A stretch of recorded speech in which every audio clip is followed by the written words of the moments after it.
Fire and pollution control board అధికారులు పరిశ్రమలను నిరంతరం పర్యవేక్షించాలని సూచించారు. ఉప్పల్ ఎమ్మెల్యే బండారు లక్ష్మారెడ్డి గోదాములకు అనుమతి ఇచ్చేటప్పుడు అధికారులు పరిశీలించాలన్నారు. నాచారం అగ్ని ప్రమాదంపై దర్యాప్తు చేస్తున్నామని తెలిపారు. మేడ్చల్ జిల్లా డీఎఫ్ఓ శ్రీనివాస్ రామ్సన్స్ పెయింట్స్ గోదాంలోకి ఫైర్ ప్రికాషన్స్ పాటించలేదని చెప్పారు. గోదాంలో పెయింటింగ్ రా మెటీరియల్ డంపు చేశారని, డ్రమ్ములు ఉండడంతో మంటలు ఎగిశాయన్నారు.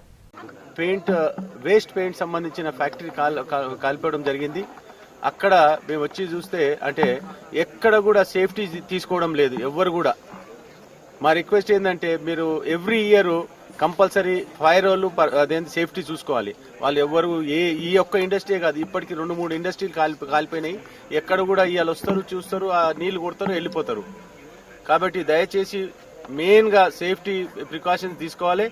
ముఖ్యంగా ఫైర్ వాళ్ళే ఎవ్రీ 6 months కో 1 year కో చెక్ చేస్తే వాళ్ళ ఫైర్ సేఫ్టీ ఈక్విప్మెంట్స్ ఉన్నాయా లేవా, అవి గ్యాస్ ఏదైతే వాటర్ పంపింగ్ కానీ ఈ ఇండస్ట్రీలో ఉంటే సేఫ్టీ మెజర్ తీసుకోవాలని చెప్పి కోరుకుంటున్నాను. ఇది ఎక్కువ దేరనే కాదు, ఈవెన్ మాకున్న 5 ఇండస్ట్రీస్ ఏరియాలున్నాయి.